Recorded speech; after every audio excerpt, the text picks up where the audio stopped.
Do you have the ability to see 300 to 500 visits a week? Can you motivate that many people? Can you manage that many people? Are you that likable a personality? Is your technique such that you can produce results? See, the big confusing thing in your back of your minds now, does it work or doesn't it work? Well, I can tell you emphatically, it does work. The subluxation idea of drawing the lines, the X-ray idea, does work. Do not listen to those outside your sphere of influence right here. Don't listen to this. Don't attend seminars that disagree with that. X-ray analysis does work. It can be absolutely validated. And if you learn how to make it work, you will produce astounding and magnificent results. Astounding and magnificent results. Now, making things happen means doing the things now to prepare yourself, like warmth and friendship and friendliness and caring. You can't just walk out and being a hostile, arrogant, pompous, uncaring person for 4 or 5 years or for the most part of your life. And all of a sudden you've put on a front because they read through that. People read through that, whether you are some horse's ass, some arrogant, pompous, usurious person wants to really flatter me. I want somebody that's warm and friendly and really loves and appreciates me. The patient does too. If you can walk in and convey to that person, happy to see you, Bob. I like you.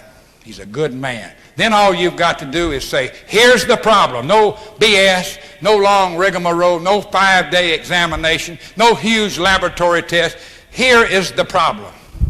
If I'm successful in correcting it, I believe you'll get a lot better. We can do the job right here in this office and at little expense to you. Are there any questions? Do you understand? Now that's another thing. You got to learn to talk with authority. Whether it's a soft, tender statement saying, I love you. Some of you tell your girlfriends or your brides that you love you and they don't respond. Maybe it's because you don't mean it.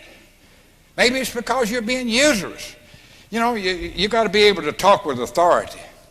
I love you, baby. I love you. I love you too. Okay, I love you. Well, if you say I love you, I remember one time I told an old gal when Dr. Nell was out of the office, and I told her, I said, I love you. I love you. And I said it with so damn much depth, I thought she was going to pass out. But the next day, the Friday, she was sitting out in the yard in her station wagon with clothes and 3 or 4 kids. I said, Nell, what's that woman doing out there in the yard with them children in the cotton picking thing? She says, she called me a couple of bad names. Says, you, S-O-B, said, that's the one you told you really loved her and you really meant it. So now, what are you going to do with them 3 children and all of her clothes? And she's leaving her husband and he's on his way down here. I said, hell, I'm leaving now. You got to deal with him when he gets down here. Now, I learned better than saying to the female patients that I love you. Don't say that. Just do it anyhow. Love them, but don't tell them. Don't say, I love you, baby, I love you. You don't do that. Hell, they'll be following you out in the yard if you really got it down, I mean, you guys don't even know that. That's sweet music to a woman's ears. And it's sweet music to a man's ears. If the girl says, oh, I love you, but they got a special way of saying it. I mean, God, they got little tender voices and they can really vociferate. And when one of them says, I love you, baby, I love you, oh, man, it just melts you. You got to be professional. You got to have this attitude. Now, some of you old hockey players or soccer players or something like that, y'all don't believe this. You got to be able to say, I have found what I believe to be the basic, fundamental, underlying cause of all or nearly all of your health problems. It's in your spine. I have corrected hundreds of cases similar to yours. And we can do it right here in this office. If you can learn to say that with love and compassion and believability, you don't need anything else because they'll say, okay. They'll say, yes, sir. Yes, ma'am. When do we start?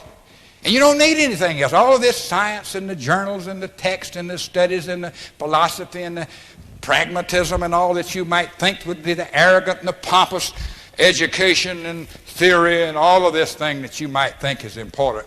The person that can say, happy to see you, and really mean it, and then come out with it just right, and then when upon x-ray examination can turn around and say, I have found what I believe to be the basic, fundamental, underlying cause of all or nearly all of your health problems. It's in your spine. It can be corrected right here. Now suppose that of 1,000 cases, you can penetrate, and why couldn't you? They came to you. They came to you for counsel and care. Then you tell them you got a loving demeanor, a loving manner, you got a loving voice, you got loving quality, you got tenderness in your hand, you got scientificness, and then you tell them with authority, I have found what I believe to be the fundamental, basic, underlying cause of all or nearly all of your health problems, and it can be corrected right here. If you could say that with authority, success is yours.